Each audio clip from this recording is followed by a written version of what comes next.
Oui, mais ce sont nos valeurs dans ce cas-là qu'il faut interroger. Non, mais franchement, pourquoi vouloir acheter une BMW quand vous n'avez pas le prix d'une charrette? Donc il faut juste que chaque être humain soit honnête avec lui-même. Pourquoi vouloir faire un baptême à 5 millions, un mariage à 20 millions, quand on n'a pas assez d'argent pour ça?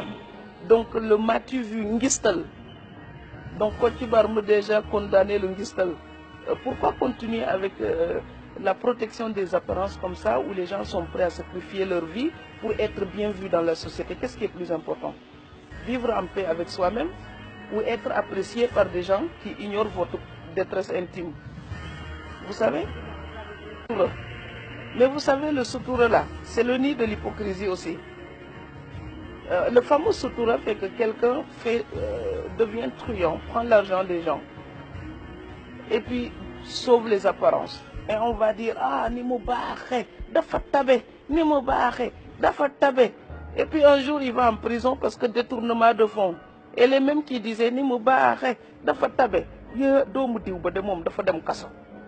Mais lu ko yóbbu kaso mooy la mu leen daan jox. La solidarité africaine, elle est belle, elle est magnifique. Mais quand elle est dévoyée, elle détruit les gens. Et je voulais aussi parler d'ici de la relation des immigrés, puisque vous m'avez dit j'ai écrit là-dessus. Oui, 3 livres là-dessus. Mais vous savez, beaucoup d'immigrés en Europe souffrent. Parce qu'on se demande parfois si la famille les aime vraiment. C'est que du matériel, matériel, matériel. Les gens appellent uniquement pour demander des Western Union. Je voulais lancer un appel à toute l'Afrique. Oui, il faut appeler parfois les immigrés juste pour leur demander comment ils vont. Voilà.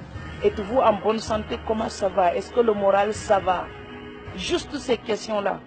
Mais à un moment donné, les gens là, ils ont peur quand ils voient 00221.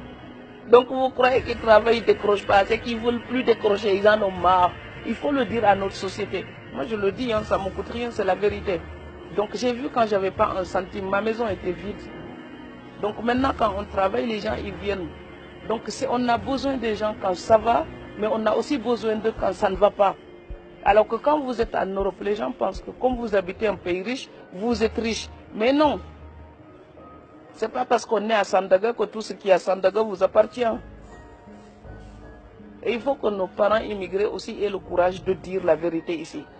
Donc ce n'est pas la peine de s'endetter pour venir ici en vacances, faire le show et puis rentrer manger des patates pour tout l'hiver, quoi. Non, mais il faut être honnête des deux côtés. Oui, ce sont les mêmes thématiques, ce sont les mêmes questions qui me mobilisent. Mais c'est aussi mon propre pays. Donc ce que je dis, si d'autres me soutiennent, j'aimerais aussi que ce soit entendu par mes frères et sœurs d'ici. J'aimerais bien que les lycéens, par exemple, au Sénégal, puissent se dire, oh, si elle a étudié jusqu'à ce niveau-là, moi aussi je peux le faire ou je peux faire plus. Parce que l'époque s'améliore. Donc je voudrais qu'on lutte contre la désespérance. Il faut arrêter de dire que tout va mal. Parfois, souvent ici, les gens ils disent, je ne peux pas continuer les études parce que je n'ai pas les moyens. Hey, ça c'est du n'importe quoi. Franchement, même en Europe, même en Amérique, il y a des étudiants qui travaillent chez McDonald's pour payer leurs études. Donc je n'ai pas les moyens, ce n'est pas une raison d'arrêter les études. Et je pense que je suis très bien placé pour le dire. J'ai gagné mon premier salaire, j'avais 12 ans et demi, c'était à Banjul, Mbindan. Voilà, et je l'ai fait à Dakar, je l'ai fait ici, je l'ai fait à Strasbourg. Il faut que les gens déplacent la fierté. La fierté, ce n'est pas avoir les mains propres et réclamer de quoi vivre aux autres.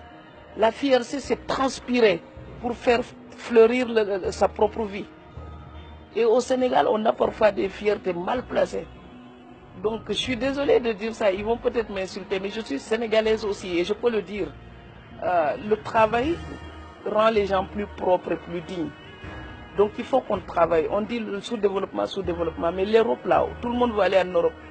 Après la guerre, c'était un tas de pierres. Il y a même des gens, ils avaient tellement faim qu'ils mangeaient des rats.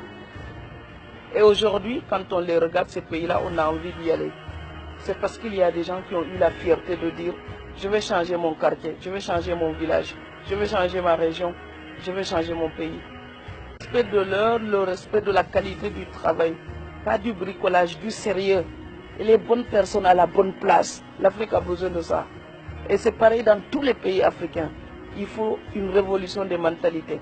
La bonne personne à la bonne place et le travail sera fait. Et s'il n'est pas fait, on le dégage, on met quelqu'un d'autre sans état d'âme. Mais ici, quand on veut dégager quelqu'un, vous avez toute une tribu entière pour dire non. Donc, à un moment donné, sa place. C'est comme ça que le monde se développe. Et tant que l'Afrique ne fera pas la même chose, elle restera stagnante.